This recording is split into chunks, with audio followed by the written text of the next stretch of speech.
Yeah, I suppose I should explain why I like these 90s Hardrocks.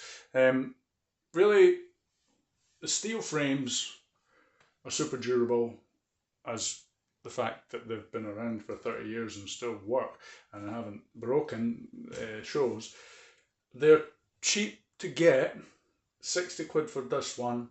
Mine was 70 for the blue one in the bigger size, which is probably more desirable because I think they're more used for sort of touring and commuting now, and so the smaller sizes, well, you know, for maybe used for more technical mountain biking, you wouldn't use this for. So I really like them. I love the styling.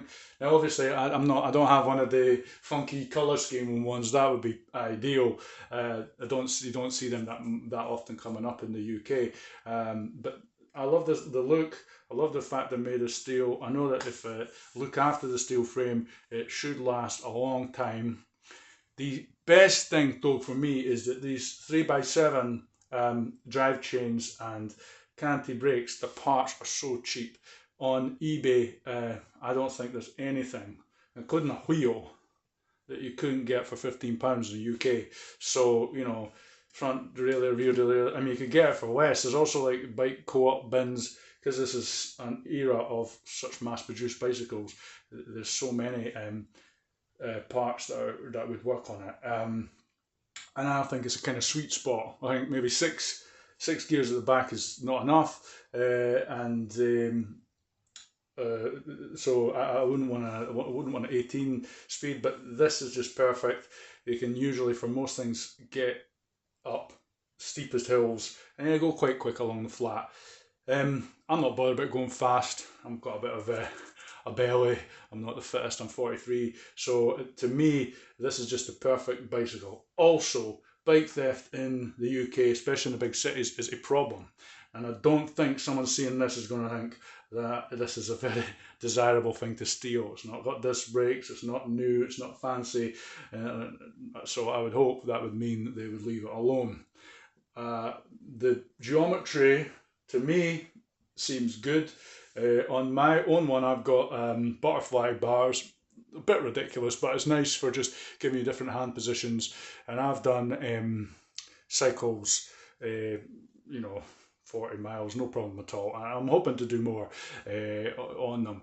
Obviously, it does seem that, compared to like a road bike, when I'm used to maybe a single speed with 700c by 25 mil tires, you are a lot slower. You notice that. However, it doesn't matter to me. I never ever get a puncture, and to me that was really putting me off because on my 700c wheels, I was getting punctures all the time and trying to work out and put tire liners in them and all that, and it just took out a lot of the enjoyment for me. So these bikes to me are perfect. Anything breaks, I'll hopefully be able to get. The only thing I'm conscious of is that some of the older, like, chain sets and derailleurs I've heard online, they're like more highly regarded for their durability. So, if I was to buy a modern equivalent, brand new, I don't know if it would be as well made as they were making them in the 90s. So that's probably what I would try and do first of all, buy a kind of new old stock or a lightly used derailleur or chain set. But to get one, it might be a case of looking, if you wanted one that looked just like this.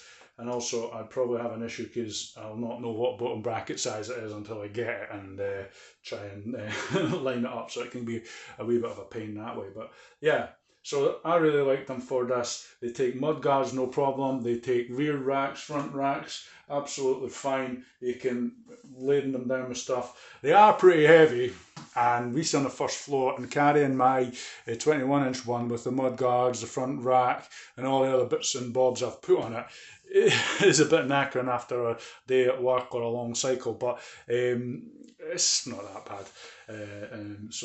I'm trying to keep the weight on this one low so that my wife can carry it upstairs or whatever if need be and not be too uncomfortable. So yeah, that's it. I'll keep you updated on my progress if you keep watching. I'll try and make a video about each sort of milestone that I do. Yeah, and this is mainly just to kind of document it for me because it's kind of my hobby, and yeah, it's good fun, and I thoroughly recommend it. Get yourself a steel framed mountain bike from the 90s or 80s, or with 3x7, and you'll be happy. Um, you'll learn a lot, and it's all doable. There's so many good videos on YouTube about how to change it, fix any parts, align the gears, everything. It's so easy, and everything's straightforward. I mean, you still stave your knuckles and things, but my only advice would be make sure it doesn't have a seized seat post, because I've had a few bikes with seized seat posts, especially if it's an aluminium seat post and a steel frame, and they kind of like bond some chemical thing. I don't know, but it's a complete pain, and I've had to cut out two, and it's not worth it. And you can often damage the bike, and I wouldn't do the thing with caustic soda, whatever it is. It's dangerous. So yeah, make sure the seat post moves. Now I know the bottom bracket here, he's had it apart, so I know that's not seized, and the other one is the stem. But the seat tube is by far the worst, the hardest to get off. Also, if you end up applying heat to it, you're going to ruin the paintwork as well. So sometimes the bottom brackets are a bit stiff and it needs heat treatment, but that can mess it up, although it's not as noticeable as up here.